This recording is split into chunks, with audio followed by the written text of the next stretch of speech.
Hey, stop, tu roules sur le boulevard BD, ces mangas sont faits pour toi. Promise Cinderella, tome 2, et Les Noces des Lucioles, tome 2. Cendrillon est promise à son prince. Ayame est coincée entre son mari, Masahiro, qu'elle a quitté pour adultère, et Issei, le jeune homme fortuné qui l'a recueilli lorsqu'elle a quitté le domicile conjugal. L'époux souhaite divorcer au plus vite. C'est pour cela qu'il vient d'appeler Issei, afin qu'il fasse accélérer les choses. Ayame n'apprécie pas vraiment que son hôte s'occupe de ses affaires. Ce dernier veut inciter la femme trompée à prouver l'adultère de son mari pour le délester de 3 millions de yens. C'est le dé qui l'a décidé. Issei est joueur. Ayame doit aller jusqu'au bout, suivre son mari et prendre des photos compromettantes. Ça permettra qu'elle rembourse son protecteur, à qui elle a soi-disant endommagé une œuvre d'art. C'est Promise Cinderella.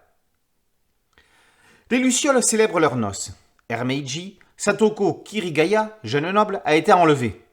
La belle n'a vu son salut qu'à sa promesse d'épouser Shinpei, son ravisseur. Sur l'île de Tennyojima, Satoko est devenue une courtisane, une prostituée de luxe. Difficile pour Shinpei, qui s'oppose à ce que notre homme ne la touche. Alors, quand M. Nitobe va vouloir aller un peu plus loin avec elle, souhaitant que les courtisanes apprécient elles aussi les temps passés en sa compagnie, ça ne va pas lui plaire.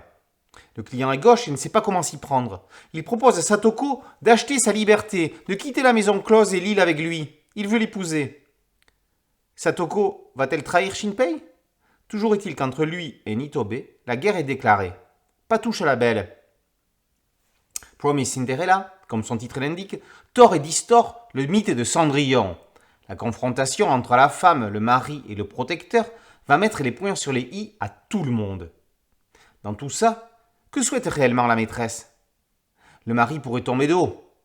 La dernière partie de l'épisode met en scène de nouveaux personnages de la famille d'Issei. Son frère, Seigo, et surtout sa grand-mère, une vieille dame indigne et drôle qui a bien l'intention que chaque chose, en parlant d'humain, soit à sa place. Sa tension pourrait bien grimper en flèche. Avec ce tome 2, Les Noces des Lucioles nous immergent à l'intérieur d'une maison close. Satoko va apprendre à vivre entre prétendants et courtisanes.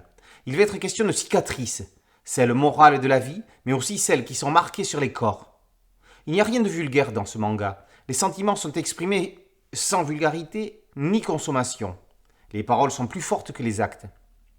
Si Les Noces des Lucioles prend une tournure sociétale racontant une époque révolue, Promise Cinderella s'aventure sur la route de la comédie. Dramatique, mais une comédie quand même.